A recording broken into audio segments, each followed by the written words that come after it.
আসসালামু আলাইকুম ওয়া রাহমাতুল্লাহি ওয়া বারাকাতুহু। বিসমিল্লাহির রহমানির রহিম।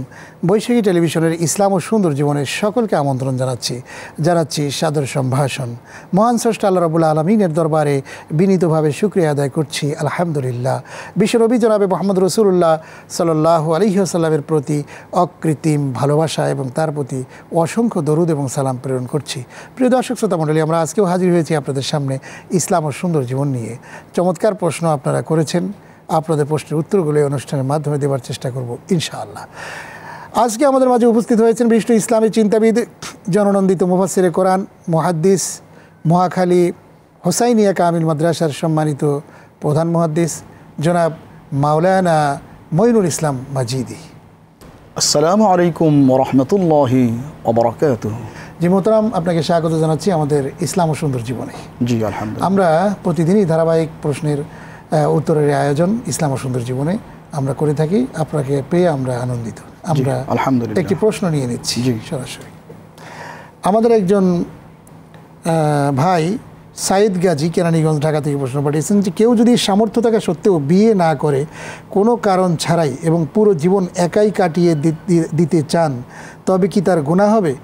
জি ভাই সাইদ গাজী, আপনাকে অনেক ধন্যবাদ। অত্যন্ত গুরুত্বপূর্ণ একটি প্রশ্ন করেছেন। আসুন আমরা জানার চেষ্টা করি। জি মোহতারাম, বিয়ে কি এরকমভাবে কোনো লাইফ স্টাইল করা কি যাবে কি না? আসলে বিয়ে তো একটি সুন্নাহ। জি, অনেক সুন্নত তো পালন না করলেও গুনাহ হয় না অনেক সময়। তো এটির ব্যাপারে কি মতামত? নাহমাদুহু ওয়া নুসাল্লি আলা রাসূলিহিল কারীম, আম্মা বাদ। জি মোহতারাম, অত্যন্ত সামাজিক এবং অত্যন্ত জীবন ঘনিষ্ঠ একটি বিষয় আপনি অবতারণা করেছেন। আপনাকেও আন্তরিক ধন্যবাদ। যে আমাদের ভাই যে প্রশ্ন করেছেন যে কেউ যদি বিয়ে না করে সারা জীবন এরকম অবিবাহিত অবস্থায় কাটায়, তাহলে তার শরীয়ী বিধানটা কি? প্রথম কথা হচ্ছে যে আল্লাহ পাক সৃষ্টিগতভাবেই এক নারী এক পুরুষকে আল্লাহ পাক সম্মিলন করে যে একটি জীবন দিয়েছেন, সেটি আমাদের আদিপিতা আদম আলাইহিস সালাম থেকেই শুরু করেছেন আল্লাহ পাক। কোরআনে কারিমে আল্লাহ পাক সূরা নিসার যে প্রথম আয়াত আল্লাহ বলছেন যে আল্লাহ পাক আদম আলাইহিস সালামকে সৃষ্টি করার পর তার থেকেই খালাকা মিনহা যাওজাহা, তার অংশ থেকে আল্লাহ পাক তার স্ত্রী মা হাওয়া তৈরি করলেন। ওয়াবাসসা মিনহুমা রিজালান কাসীরান ওয়া নিসাআ, এবং তাদের উভয় থেকে আল্লাহ পাক অসংখ্য নারী এবং পুরুষকে আল্লাহ পাক পৃথিবীতে প্রেরণ করেছেন, সৃষ্টি করেছেন। আর সেক্ষেত্রে আল্লাহ পাক অনেক জায়গায় বিয়ে শাদীর জন্য কোরআনে সরাসরি আল্লাহ পাক অনেক জায়গায় কথা বলেছেন। ফানকিহু মা তাবা লাকুম। জি জি, সেখানে আপনি বলছেন যে সূরা নিসা যে আয়াত আল্লাহ পাক বলছেন ফানকিহু মা তাবা লাকুম মিনান নিসাই মাসনা ওয়া সুলাসা ওয়া রুবা। জি, যে আল্লাহ পাক বলেছেন তোমরা বিয়ে করো 2 2 3 3 4 4, অর্থাৎ 2 থেকে আল্লাহ পাক শুরু করছেন। তো মনে হতে পারে যে আল্লাহ পাকের মনসা কি 2-এর বেশি থাকা নাকি? কিন্তু পরের আয়াতের পরের অংশে আল্লাহ বলছেন ফা ইন খিফতুম আল্লা তাআদিলু ফাওয়াহিদাতান আও মা মালাকাত আইমানুকুম, যদি আশঙ্কা করো যে তোমরা একাধিক স্ত্রীর ক্ষেত্রে ইনসাফ করতে পারবে না, আদল ন্যায়নিষ্ঠ আচরণ করতে পারবে না, তাহলে একজনকেই বিয়ে করো। সুতরাং এখানেও আল্লাহ পাক বিয়ের ইঙ্গিত করছেন। আবার সূরা নূরের একটি আয়াত আল্লাহ পাক বলছেন ওয়ালিয়াস্তাফিফিল্লাযীনা লা ইয়াজিদুনা নিকাহান হাত্তা ইউগনিয়াহুমুল্লাহু মিন ফাদলিহি। আল্লাহ পাক সেখানে বলছেন যে যাদের সামর্থ্য নেই বিয়ে করার, তারা যেন সেই পর্যন্ত অপেক্ষা করে যতক্ষণ আল্লাহ পাক নিজ অনুগ্রহে তাদের অবস্থাকে সচ্ছল করে না দেন। আল্লাহ পাক সূরা রুমের একটা আয়াতে বলছেন ওয়ামিন আয়াতিহি আন খালাকা লাকুম মিন আনফুসিকুম আজওয়াজান লিতাসকুনু ইলাইহা ওয়া জাআলা বাইনাকুম মাওয়াদ্দাতান ওয়া রাহমা।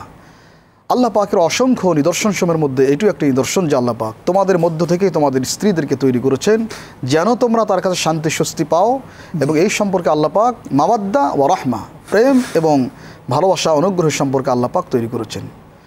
এখান থেকে সুস্পষ্ট বোঝা যায় যে আল্লাহ পাক বিয়ের ক্ষেত্রে আল্লাহ পাক পজিটিভ এবং তিনি বিয়ে করতে উৎসাহিত করছেন।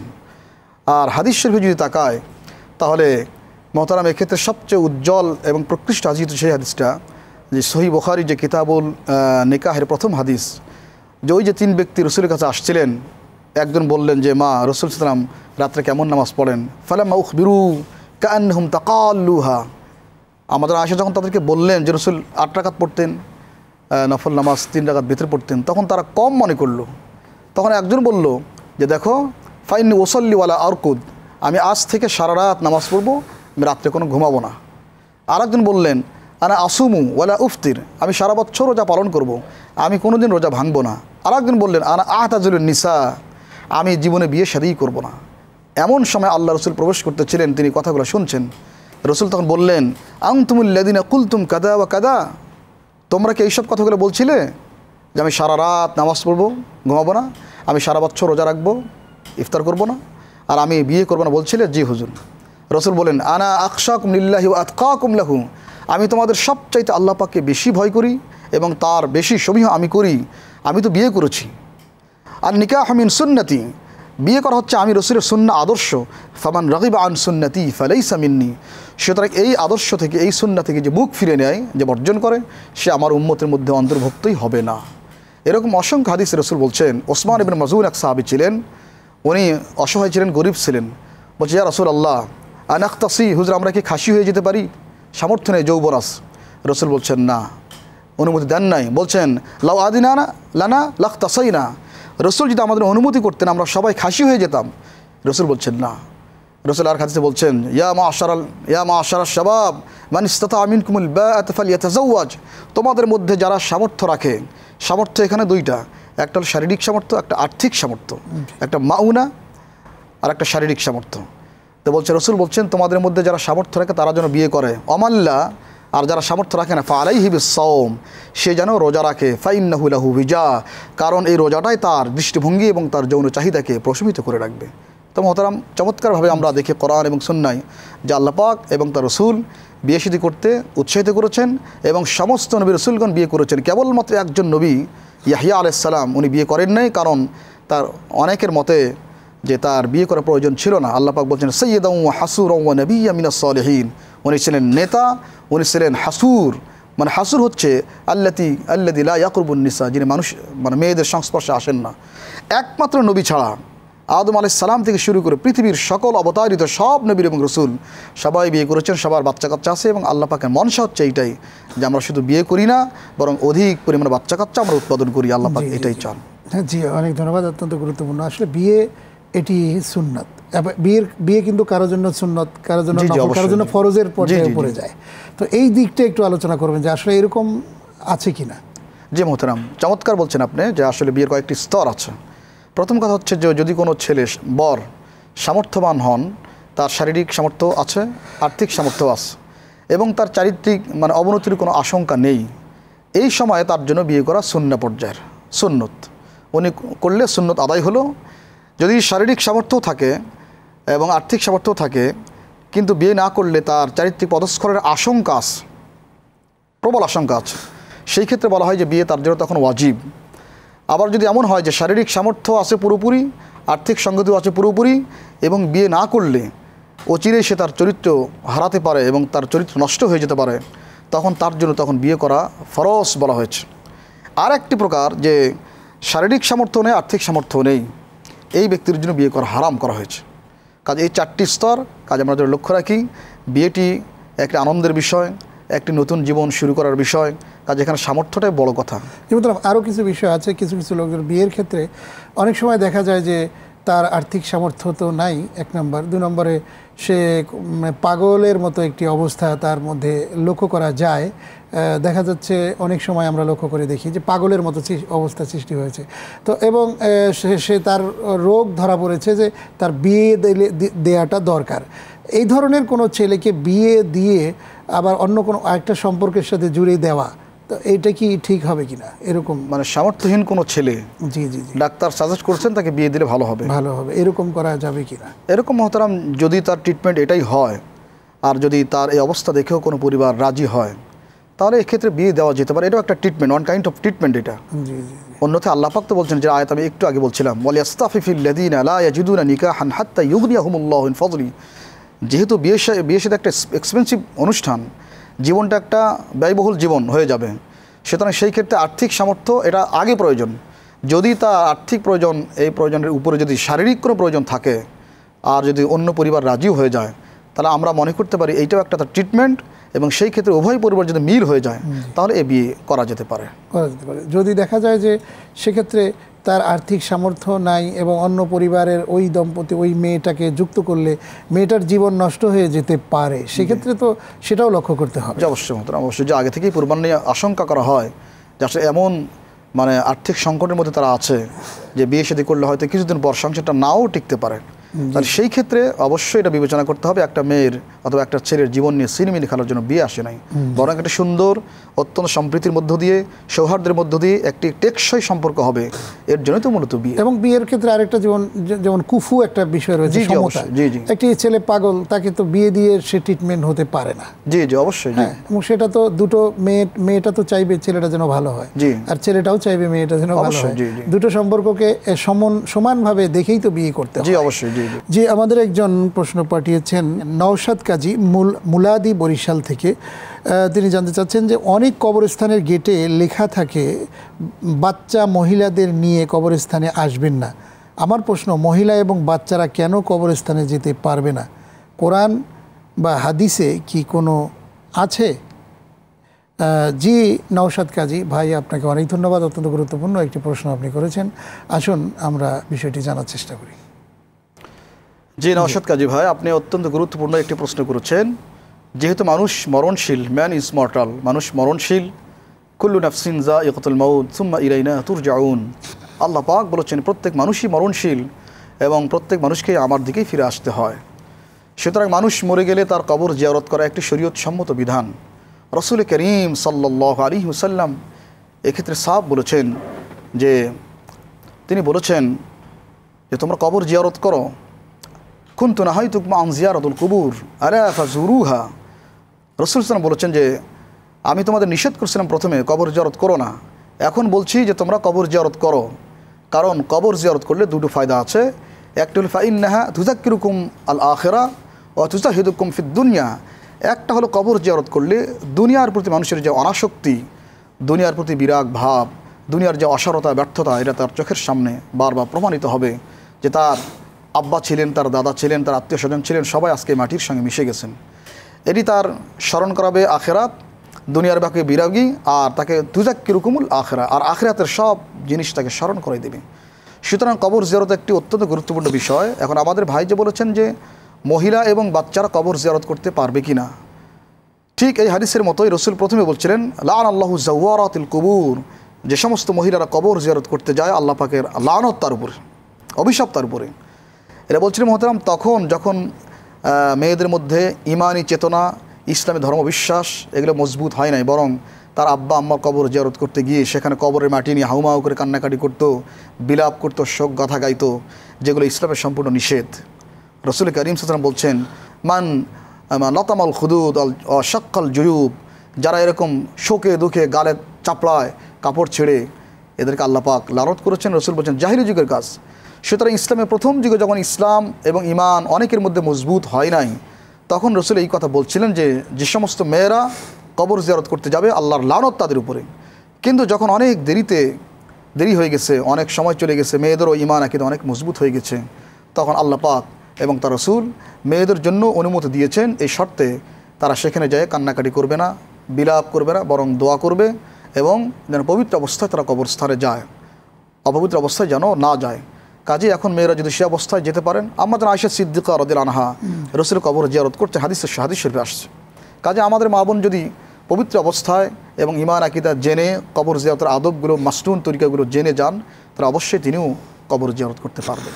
জি জি জি, অনেক ধন্যবাদ। আমরা পরবর্তী প্রশ্নে চলে যাই।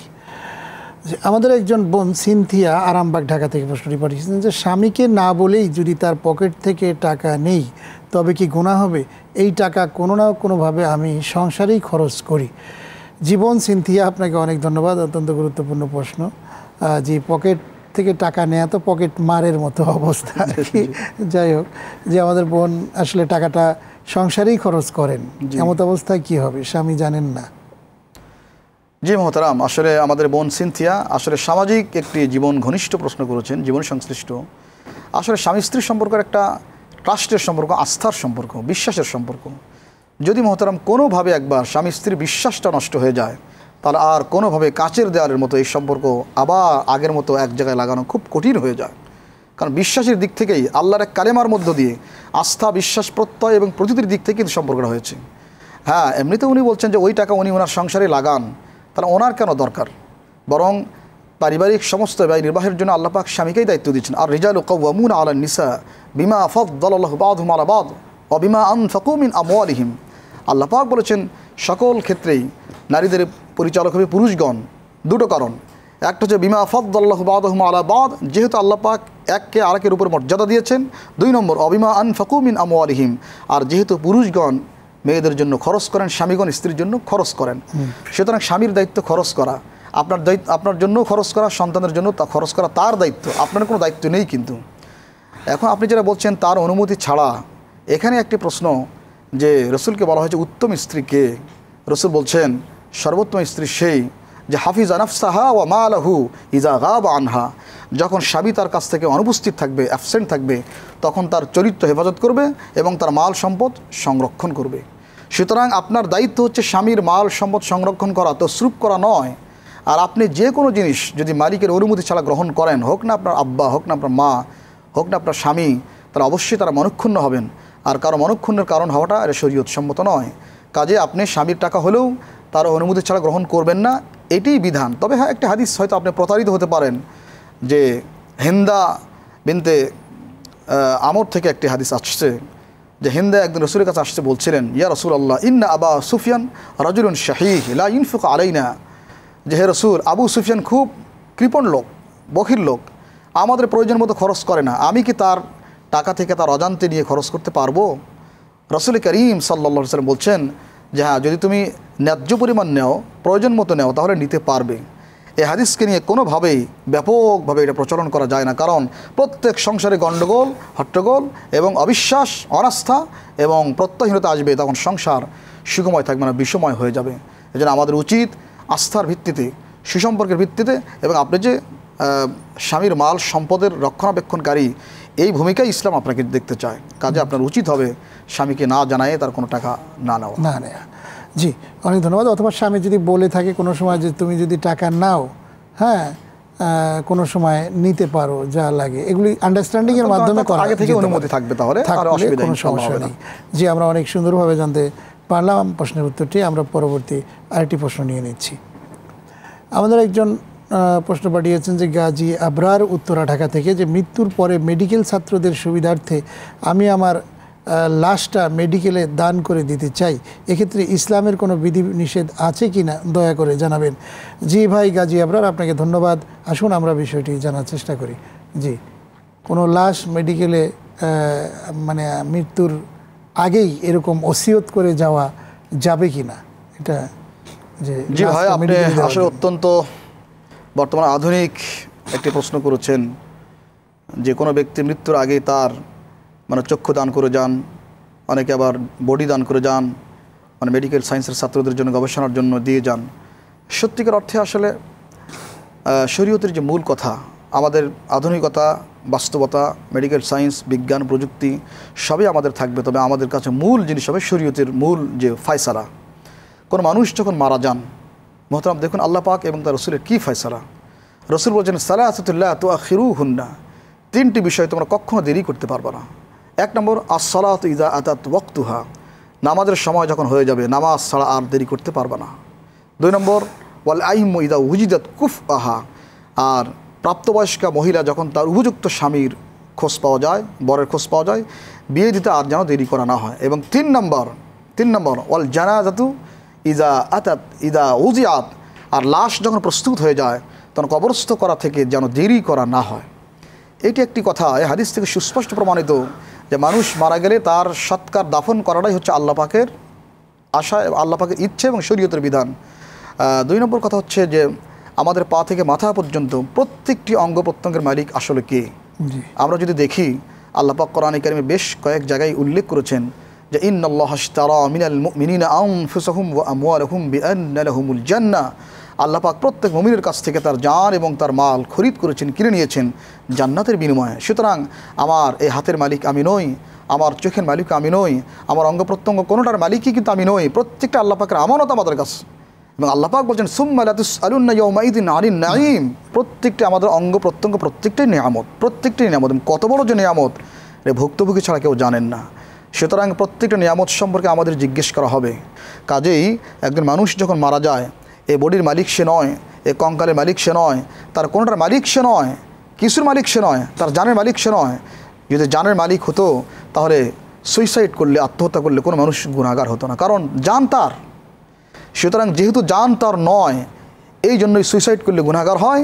সুতরাং বডি তার নয়, শরীয়ত সম্মতভাবে কোনো মানুষের জন্য, মুসলমানের জন্য আল্লাহ পাকের দেওয়া এই নেয়ামত, এইটা অন্য কোনো মাসলাহাত, অন্য কোনো কল্যাণ চিন্তা করে দাফন না করে বরং এই লাশটা দেওয়া, কঙ্কাল দিয়ে দেওয়া, এটা শরীয়ত সম্মত নয়। সম্মত নয়। এবং আপনি যথার্থ কথাই বলেছেন যে আসলে এটি যদি কোনো মেডিকেল সায়েন্স বা কোনো মেডিকেল হাসপাতাল যদি কোনো মনে করে, তাহলে সেটা পরবর্তীতে তারাই চিন্তা করবে কি করা যায়। কিন্তু আগেই যদি আমি আমার নিজের বডিকে নিয়ে অন্যত্র মৃত্যুর পর কি হবে সেটি যদি চিন্তা করি, তাহলে সেটা অবশ্যই হবে না। ওনার তো দানের ইচ্ছা, যে তার স্পিরিটটা কিন্তু অন্যরকম।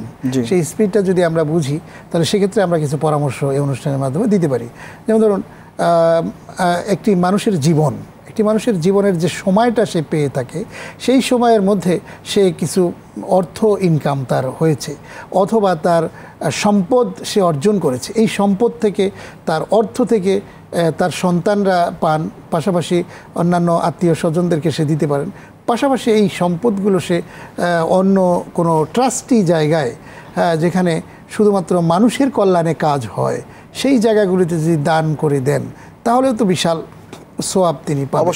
এই জিনিসটির আল্লাহ তাআলা কোরআনে কারিমের একটি আয়াতে বলেছেন যে আলিমাত নাফসুম মা কদ্দামাত ওয়া আখারাত, আগে এবং পরে কি করেছে মানুষ মৃত্যুর পর সেই বিষয়টি জানতে পারবে। আগে যেমন ভালো আমল করেছে সেটি তো জানতে পারবে, কিন্তু পরে মৃত্যুর পর তো সমস্ত আমলের দরজা বন্ধ হয়ে যায়, তখন কিন্তু মানে সদকায়ে জারিয়া নামক একটা কথা আছে, সেটি চালু থাকে। সেই জিনিসটি যদি একটু বলেন যে আসলে যেই জিনিসটি মৃত্যুর পরেও জারি থাকবে, সোয়াব চলতে থাকবে তার আমল নামায়, সেই জিনিসগুলো কি কি, সেই বিষয়গুলো যদি বলে সংক্ষেপে আমরা।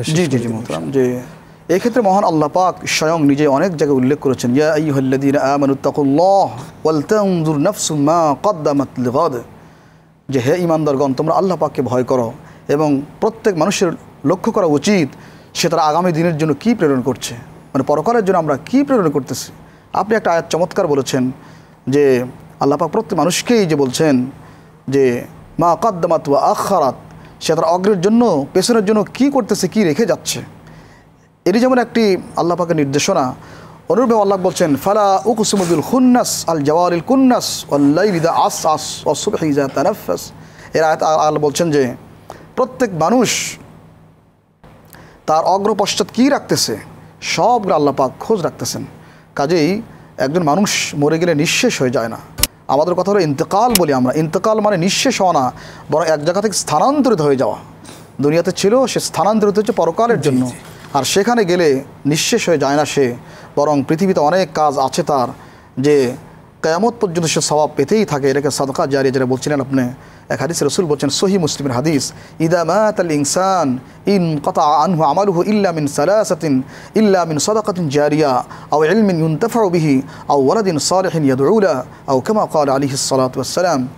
রাসূল করিম সাল্লাল্লাহু আলাইহি ওয়াসাল্লাম ইরশাদ করেছেন, যখন কোনো মানুষ মারা যায়, ইন্তেকাল করে, তখন দুনিয়ার সকল কাজের সঙ্গে তার সম্পর্ক ডিসকানেক্টেড হয়ে যায়, বিচ্ছিন্ন হয়ে যায়। সে ইচ্ছে করলে আর ভালো কাজও যেমন করতে পারে না, অনুরূপভাবে খারাপ কাজ, গুনাহের কাজও করতে পারে না।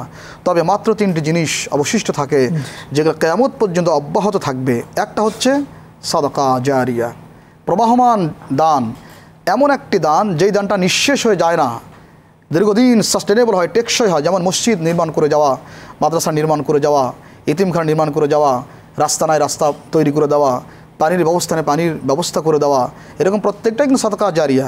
আমরা মোহতারাম সাদকা জারিয়া বলতে কেবলমাত্র মসজিদ, মাদ্রাসা, ইতিমখানা বুঝি না, মানবতার জন্য যা কল্যাণকর প্রত্যেকটি সাদকা জারিয়া। যেমন পরে বলা হচ্ছে আও ইলমিন ইউনতাফাউ বিহি, এমন ইলম যদি সে রেখে যায় যার দ্বারা বিশ্ববাসী, দুনিয়াবাসী, মানুষ উপকৃত হয়, তাহলে এটাও একটা সাদকা জারিয়া। যেমন আজকে আবিষ্কার হচ্ছে, আপনার সামনে একটি ল্যাপটপ আছে, আমাদের আজকে প্রযুক্তি আছে, সমস্ত পৃথিবী জাতীয় কবির ভাষায় বিশ্বজগৎ দেখবো আমি আপন হাতের মুঠোই পরে। আজকে আমরা হজ করতেছি, 4-5 ঘন্টায় যাচ্ছি সৌদি আরব, আগে আমাদের বাপ দ্বারা গেছেন 3 মাস 6 মাসে। সুতরাং এই প্রত্যেকটা আবিষ্কার যদি আল্লাহ পাকের সন্তুষ্টির জন্য হয়, তাহলে এগুলো সাদকা জারিয়া হয়ে যাবে। একটা কিতাব লিখলেন আপনি, শুনুন, আমি একটা কিতাব লিখলাম, আমি চলে গেলাম, এই কিতাব পড়ে অসংখ্য মানুষ হেদায়েত প্রাপ্ত হবে, আল্লাহ পাকে জানবে, এটা চলতে থাকবে মৃত্যুর পরেও চলতে থাকবে। আর ওয়ালাদিন সালিহিন ইয়াদউ লাহু, নেককার দিনদার সন্তান সন্তান যদি পিতামাতার মৃত্যুর পরে তার জন্য দোয়া করে, এই 3টি সাদকা জারিয়া কিয়ামত পর্যন্ত উনি কবরে বসে বসেই আমরা জানলাম অনেক গুরুত্বপূর্ণ এবং চমৎকার কথা আপনার মাধ্যমে। বৈশাখী টিভির ইসলাম ও সুন্দর জীবন থেকে আপনাকে অনেক ধন্যবাদ জানাচ্ছি। জি মোহতারাম, আপনাকেও ধন্যবাদ এবং বৈশাখীর দেশ এবং বাইরের সকল ভাই এবং বোনদেরকেও আন্তরিক মোবারকবাদ জানাচ্ছি। আজ শেষ করব প্রিয় দর্শক, তবে শেষ করার আগে জানিয়ে দিচ্ছি ইসলামের মৌলিক বিষয়ে যে কোনো প্রশ্ন পাঠাতে আপনার মোবাইলের মেসেজ অপশনে গিয়ে টাইপ করুন BSK স্পেস আপনার নাম স্পেস আপনার ঠিকানা স্পেস আপনার প্রশ্ন এবং পাঠিয়ে দিন 6969 নম্বরে। আমাদের কাছে ইমেইলেও প্রশ্ন পাঠাতে পারেন isd@boishaki.tv এই অ্যাড্রেসে।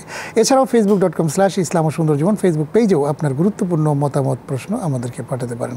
হ্যাঁ প্রিয় দর্শক শ্রোতা মণ্ডলী, আমাদেরকে জেনে বুঝে আমল করতে হবে এবং প্রতিদিনই আমরা চেষ্টা করে যাই আমাদের জীবনটাকে সুন্দর করবার জন্য এবং আল্লাহর কাছে আমরা যেন নাজাত পেয়ে যাই, এই হোক আমাদের সকলের প্রত্যাশা। আজ শেষ করছি, আবার দেখা হবে। আপনারা সবাই ভালো থাকুন, সুস্থ থাকুন। আল্লাহ হাফেজ। আসসালামু আলাইকুম ওয়া রাহমাতুল্লাহি ওয়া বারাকাতুহু।